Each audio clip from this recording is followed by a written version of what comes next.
Halo semuanya, perkenalkan nama saya Lis Irayati Zuliani.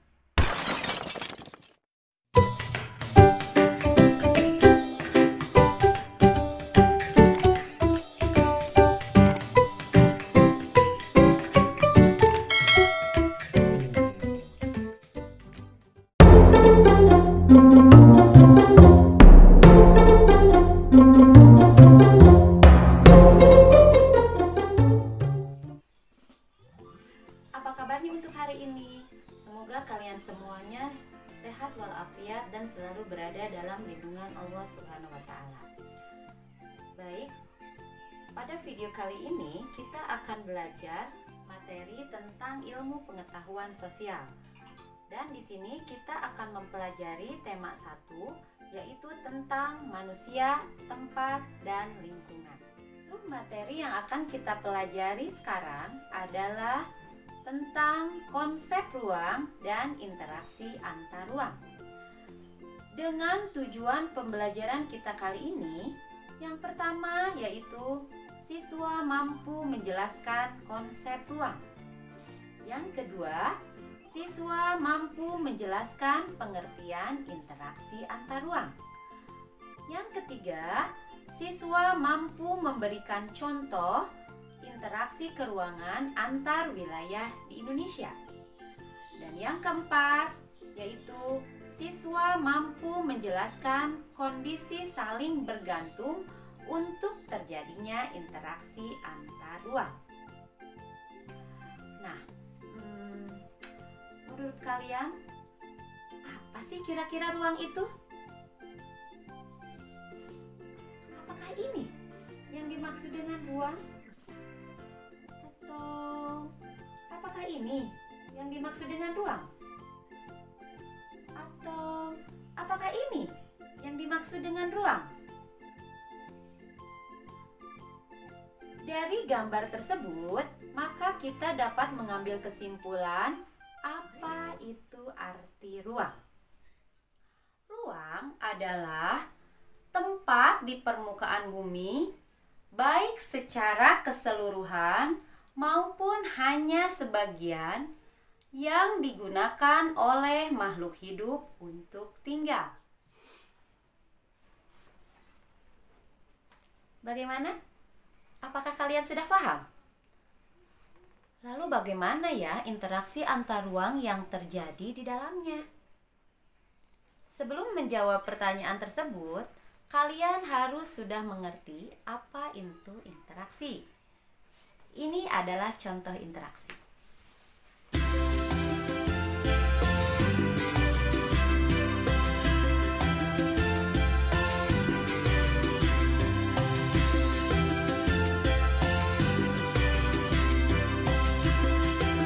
Menurut Bintarto, interaksi merupakan suatu proses yang sifatnya timbal balik dan mempunyai pengaruh terhadap tingkah laku, baik melalui kontak langsung maupun tidak langsung.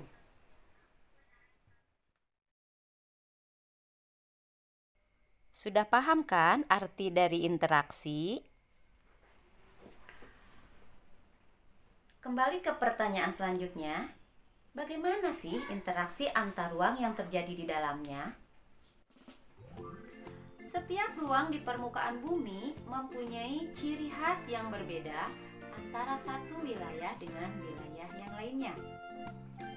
Misalkan saja, ciri dari perkotaan, bangunan terlihat menjulang tinggi. Sedangkan ciri dari pedesaan, bangunan terlihat sederhana dan tampak tak ada gedung yang menjulang tinggi. Contoh kedua, jika ditinjau dari mata pencaharian masyarakatnya, kita bisa melihat ya bahwasanya masyarakat di sekitar pegunungan ini lebih memilih menjadi petani kebun. Sedangkan masyarakat di sekitar laut ini lebih memilih menjadi nelayan sebagai mata pencaharian utamanya. Dari contoh tersebut membuktikan bahwasanya tidak ada satu lokasi pun di dunia ini yang mempunyai karakteristik yang sama persis. Jadi, karakteristik inilah yang kemudian menciptakan keterkaitan antar ruang di permukaan bumi ini. Interaksi sendiri dapat terjadi dalam berbagai bentuk dan penyebutannya pun yang berbeda-beda.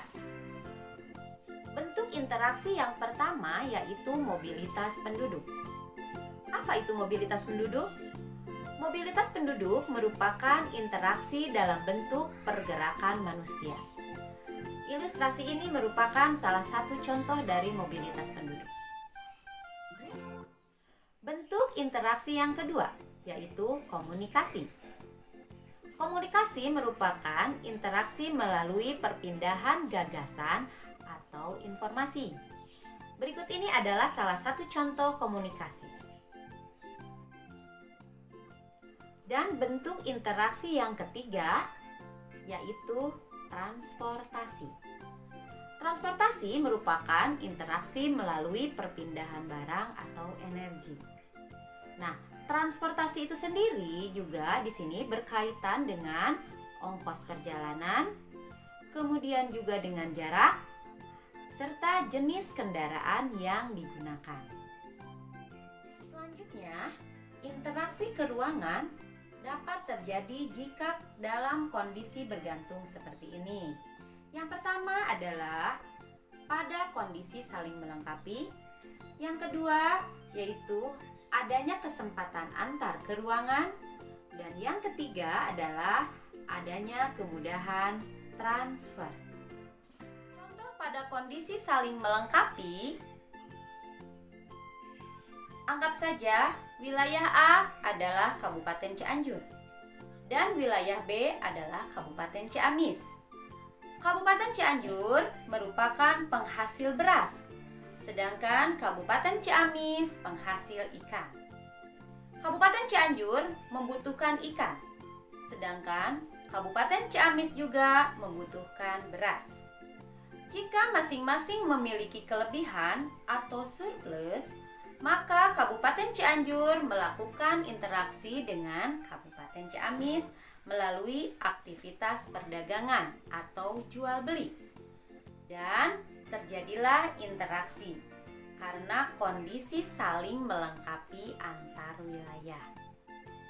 Yang kedua, yaitu kesempatan antar keruangan atau intervening opportunity.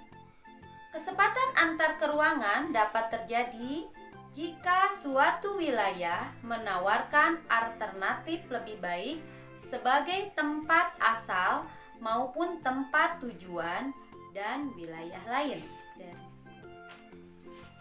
Contohnya, anggap saja wilayah A adalah Kabupaten Cianjur dan wilayah B adalah Kabupaten Ciamis dan wilayah C adalah Kabupaten Bandung.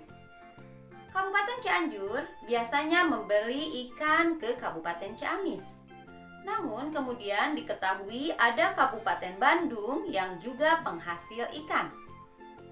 Karena Kabupaten Bandung jaraknya lebih dekat dan ongkos transportasinya lebih murah, para pembeli ikan dari Kabupaten Cianjur akan beralih membeli ikan ke Kabupaten Bandung. Akibatnya, interaksi antara Kabupaten Cianjur dengan Kabupaten Ciamis melemah. Sedangkan interaksi antara Kabupaten Cianjur dengan Kabupaten Bandung menjadi kuat. Yang ketiga adalah kemudahan transfer. Interaksi antar ruang dapat terjadi bila ada kemudahan transfer. Kemudahan transfer selalu berkaitan dengan biaya, ketersediaan infrastruktur, dan kemudahan teknologinya. Sebagai contoh, seseorang akan menjual sayuran dari Kabupaten Cianjur ke Kabupaten Ciamis. Namun, jalan menuju ke Kabupaten Ciamis terkendala akibat jembatan putus, sehingga tidak bisa dilalui. Akibatnya, orang tersebut tidak menjual sayurannya ke Kabupaten Ciamis. Nah, bagaimana? Apakah kalian semua sudah paham? Semoga materi yang saya sampaikan ini dapat bermanfaat untuk kalian semua ya. Dan sebagai bahan penilaian, di sini saya akan memberikan beberapa pertanyaan kepada kalian. 1. Jelaskan pengertian ruang. 2. Jelaskan pengertian interaksi antar ruang. 3. Apa penyebab terjadinya interaksi antar ruang? Dan yang keempat, apa saja bentuk kondisi saling bergantung untuk terjadinya interaksi antar ruang? Oke semuanya, itu tadi penjelasan tentang materi konsep ruang dan juga interaksi antar ruang. Semoga kalian bisa paham ya, dan juga semoga video ini dapat bermanfaat untuk kalian semua. Tapi jangan lupa untuk klik tombol like-nya untuk menyukai channel aku, kemudian juga subscribe supaya channel ini lebih berkembang, dan juga tekan loncengnya supaya kalian bisa mendapatkan notifikasi video-video terbaru dari saya. Dan juga share ya ke teman-teman kalian di media sosial. Mungkin teman-teman kalian ada yang membutuhkan materi ini. Terima kasih. Sampai jumpa di video selanjutnya. Assalamualaikum warahmatullahi wabarakatuh.